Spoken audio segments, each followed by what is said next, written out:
پاسداران انقلاب کے کمانڈر محسن رضائی نے کہا ہے کہ امریکی خلاف ورزیوں کے بعد امن معاہدہ ختم ہو گیا۔ انہوں نے کہا کہ جنوبی لیبنان سے انخلا میں اسرائیلی حکومت کی ناکامی، قانونی ایرانی راستے کی موجودگی کے باوجود آبنائے ہرمز میں ایک غیر قانونی متبادل راستے کی تشکیل، ایرانی سرزمین پر حملوں کے ساتھ ایران کی خود مختاری کا احترام نہ کرنا اور ایران کے اثاثوں کو چھوڑنے میں ناکامی، یہ سب ایم او یو کی امریکی خلاف ورزیاں ہیں۔ انہوں نے کہا کہ امریکہ نے ایم او یو پر دستخط ایران پر زیادہ سے زیادہ دباؤ ڈالنے کے لیے کیے تھے۔ اسلام آباد مذاکرات کے بعد امریکہ نے بیک وقت جنگ اور مذاکرات کی پالیسی اختیار کی ہے۔ پاسداران انقلاب کے کمانڈر محسن رضائی نے کہا ہے کہ امریکی خلاف ورزیوں کے بعد امن معاہدہ ختم ہو گیا۔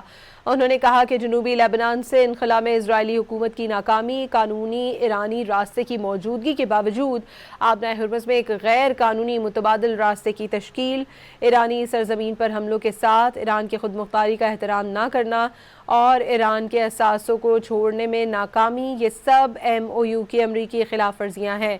انہوں نے کہا کہ امریکہ نے ایم او یو پر دستخط ایران پر زیادہ سے زیادہ دباؤ ڈالنے کے لیے کیے تھے۔ اسلام آباد مذاکرات کے بعد امریکہ نے بیک وقت جنگ اور مذاکرات کی پالیسی اختیار کی ہے۔ پاسداران انقلاب کے کمانڈر محسن رضائی نے کہا ہے کہ امریکی خلاف ورزیوں کے بعد امن معاہدہ ختم ہو گیا۔ انہوں نے کہا کہ جنوبی لیبنان سے انخلا میں اسرائیلی حکومت کی ناکامی، قانونی ایرانی راستے کی موجودگی کے باوجود آبنائے ہرمز میں ایک غیر قانونی متبادل راستے کی تشکیل، ایرانی سرزمین پر حملوں کے ساتھ ایران کی خود مختاری کا احترام نہ کرنا اور ایران کے اثاثوں کو چھوڑنے میں ناکامی، یہ سب ایم او یو کی امریکی خلاف ورزیاں ہیں۔ انہوں نے کہا کہ امریکہ نے ایم او یو پر دستخط ایران پر زیادہ سے زیادہ دباؤ ڈالنے کے لیے کیے تھے۔ اسلام آباد مذاکرات کے بعد امریکہ نے بیک وقت جنگ اور مذاکرات کی پالیسی اختیار کی ہے۔